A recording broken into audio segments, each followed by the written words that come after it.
मुख्यमंत्री नीतीश कुमार की अध्यक्षता में 19 अगस्त 2025 को हुई बिहार कम्युनिटी की बैठक में 16 महत्वपूर्ण प्रस्तावों पर मुहर लगी। इनमें शिक्षा, कृषि और पर्यटन क्षेत्र से जुड़े कई जन कल्याणकारी फैसले शामिल हैं।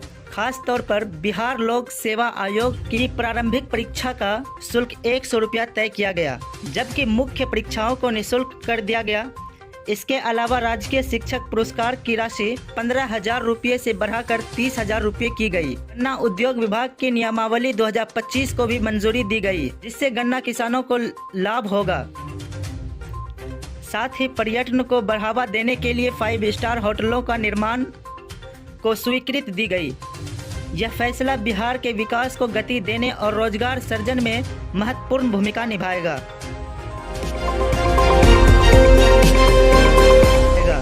शेखपुरा जिले में 41 निजी स्कूलों की मान्यता खतरे में है। शिक्षा विभाग ने इन स्कूलों को नियमों का उल्लंघन करने के कारण नोटिस जारी किया गया है।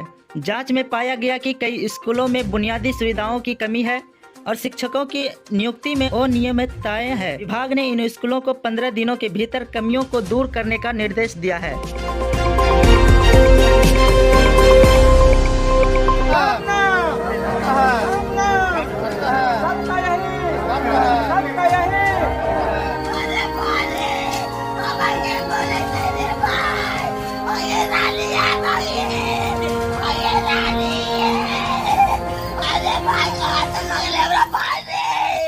आज की सबसे बड़ी और दुखद खबर बड़ाड़ा कोठी प्रखंड के ठाड़ी भरना गांव से सामने आई है। गांव के समाज सेवी और मिलनसार व्यक्तित्व के धनी स्वर्गीय आशीष शुक्ला उर्फ बुच्चन शुक्ला जी का आकस्मिक निधन हो गया। अचानक तबीयत बिगड़ने के बाद उन्हें पटना के निजी अस्पताल में भर्ती कराया गया। वहां से डॉक्टरों ने बेहतर इलाज के लिए पूर्णिया जीएमसीएच रेफर कर दिया, लेकिन दुर्भाग्यवश पटना से पूर्णिया लाने के दौरान ही रास्ते में उनका निधन हो गया। इस घटना की खबर मिलते ही पूरे गांव और क्षेत्र में शोक की लहर दौड़ गई है। परिवार सहित हर कोई शतबद्ध है। निधन की सूचना पाकर रुपौली विधानसभा के निर्दलीय विधायक शंकर सिंह की धर्मपत्नी सह जिला परिषद सदस्य प्रतिमा सिंह उनके पैतृक निवास ठाड़ी भरना पहुंची। उन्होंने शोक संवेदना व्यक्त की, परिवार से मुलाकात कर ढांढस बंधाया और ईश्वर से इस गहरे दुख को सहने की शक्ति देने की प्रार्थना की। गांव के लोगों का कहना है कि स्वर्गीय बुच्चन शुक्ला जी एक नेक दिल और समाजसेवी इंसान थे। वे हमेशा हर किसी की मदद के लिए आगे रहते थे और समाज की भलाई में सक्रिय भूमिका निभाते थे। आज उनका जाना पूरे क्षेत्र के लिए एक पूर्ण क्षति है। ईश्वर इनकी आत्मा को शांति दे।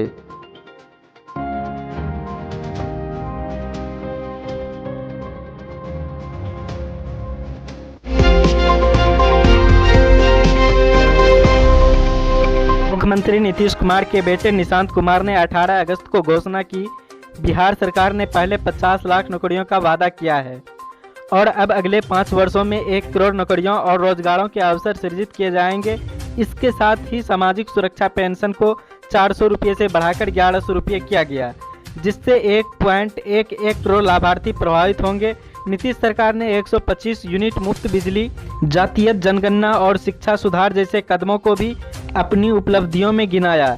यह घोषणा बिहार विधानसभा चुनाव 2025 से पहले मतदाताओं को लुभाने की रणनीति का हिस्सा मानी जा रही है। प्रधानमंत्री नरेंद्र मोदी 22 अगस्त को गया जिले के एक विशाल जनसभा संबोधित करेंगे और 12,000 करोड़ रुपए की विकास परियोजनाओं का उद्घाटन और शिलान्यास करेंगे। यह योजनाओं में सड़क, बिजली और ग्रामीण विकास से जुड़े प्रोजेक्ट शामिल हैं। यह दौड़ बिहार विधानसभा चुनाव 2025 के लिए एनडीए की रणनीति को एक मजबूत करने का हिस्सा है। गया में यह आयोजन बिहार के विकास को नई दिशा देने और मतदाताओं को उत्साह जगाने के लिए महत्वपूर्ण माना जा रहा है।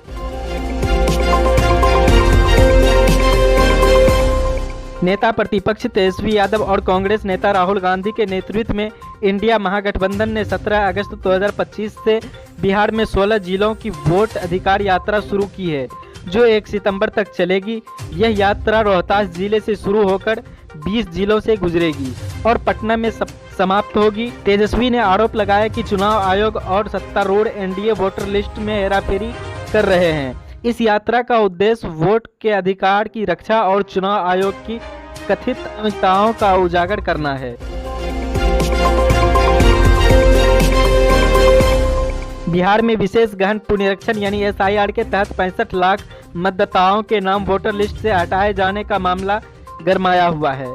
सुप्रीम कोर्ट ने चुनाव आयोग से इस पर जवाब मांगा है और मंगलवार तक पूरी सूची सार्वजनिक करने का आदेश दिया है। विपक्षी दलों विशेष रूप से राजद और कांग्रेस ने इसे वोटरों को दबाने की साजिश बताया है। मुख्य चुनाव आयुक्त ने कहा कि सूची बिहार के ECO की वेबसाइट पर उपलब्ध है। इस मुद्दे ने बिहार की सियासत में तूफान खड़ा कर दिया है। जन स्वराज पार्टी के संस्थापक प्रशांत किशोर ने शिवहर जिले में अपनी बदलाव यात्रा के दौरान मुख्यमंत्री नीतीश कुमार पर तीखा हमला बोला। उन्होंने कहा कि नीतीश कुमार अपराध नियंत्रण, बेरोजगारी और पलायन करने में पूरी तरह असफल रहे हैं। किशोर ने दावा किया कि बिहार की जनता नीतीश को फिर से मुख्यमंत्री नहीं बनाएगी और उनकी पार्टी 2025 के चुनाव में निर्णायक भूमिका निभाएगी। यह बयान बिहार की सियासत में एक नई बहस छेड़ सकता है। तेजस्वी यादव ने बिहार के बढ़ते अपराध को लेकर नीतीश सरकार पर निशाना साधा है और इसे तालिबान जैसी स्थिति करार दिया है। उन्होंने पटना, गया और रोहतास में हाल ही के हत्याओं का जिक्र करते हुए कहा कि अपराधी बेखौफ है और सरकार बेबस है। जुलाई में दर्जन भर हत्याएं, इसमें एक डॉक्टर, व्यवसायी और रेत व्यापारी की हत्या शामिल है। उन्होंने कानून व्यवस्था को चुनावी मुद्दा बना दिया है। नीतीश सरकार ने इस आरोप को खारिज करते हुए अपराध नियंत्रण के दावे किए हैं।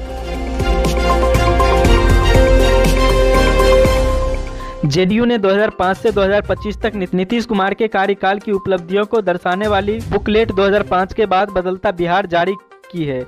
इसमें सड़कों, पुलों और शिक्षा व्यवस्था और महिलाओं की सशक्तिकरण जैसे क्षेत्र में सुधारों का जिक्र किया है।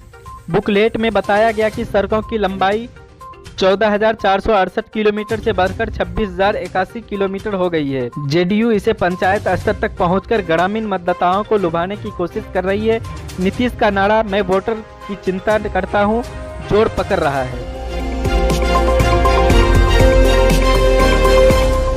बिहार में हाल ही में हुए कैबिनेट विस्तार में बीजेपी ने अपनी स्थिति मजबूत की है। 7 नए मंत्रियों को शामिल किया गया है, जिससे बीजेपी जेडीयू महागठबंधन ने बीजेपी की पकड़ और बढ़ गई है। यह कदम 2025 के विधानसभा चुनाव से पहले एनडीए की एकजुटता और ताकत दिखाने की कोशिश है। हालांकि जेडीयू के कुछ नेताओं ने इस विस्तार को लेकर असंतोष की खबरें भी की है।